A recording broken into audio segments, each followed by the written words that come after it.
దేవర తర్వాత ఎన్టీఆర్ నటిస్తున్న సినిమా, పైగా బాలీవుడ్ చిత్రం.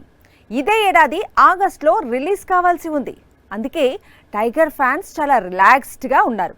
ఎప్పుడెప్పుడు తారక్ నటించే హిందీ చిత్రం రిలీజ్ అవుతుందా అని ఎదురు చూస్తున్నారు. కానీ వారికి షాక్ తగలనుంది.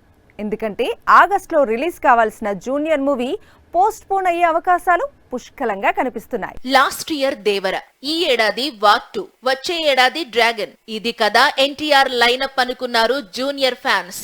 ఎన్టీఆర్ ప్లానింగ్ తో ఏడాదికోసారి పండగ అని ఫిక్స్ అయ్యారు. కానీ ఈ ప్లానింగ్, ఫ్యాన్స్ సెలబ్రేషన్స్ అన్ని కూడా డిస్టర్బ్ అయ్యే అవకాశాలు కనిపిస్తున్నాయి.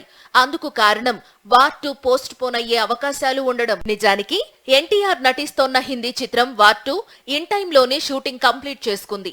ఆగస్టులో రిలీజ్ కు రెడీ అవుతోంది.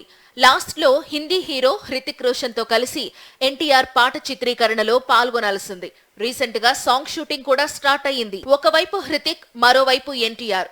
ఇండియాలోనే ఇద్దరు బెస్ట్ డాన్సర్స్ ఒకే ఫ్రేమ్ లో ఒక సూపర్ సాంగ్ కు స్టెప్పులేస్తే పాన్ ఇండియా షేక్ అవుతుందని దర్శక నిర్మాతలు ప్లాన్ చేశారు. అందుకు తగ్గట్లే భారీ సెట్ వేసి పాటను చిత్రీకరించడం ప్రారంభించారు. సుమారు 500 మంది డాన్సర్ల మధ్య షూటింగ్. దాంతో పాట పూర్తయితే ఇక వార్ 2 ప్రమోషన్స్ స్టార్ట్ చేయొచ్చు అనుకుంటుండగా సెట్ లో హృతిక్ కాలికి గాయమైందని సమాచారం. గ్రీక్ గాడ్ కు డాక్టర్స్ నెల రోజుల రెస్ట్ కంపల్సరీ అన్నారట. దాంతో ఇప్పుడు ఈ చిత్రం ఆగస్టు రిలీజ్ కష్టమే అంటోంది బీ టౌన్.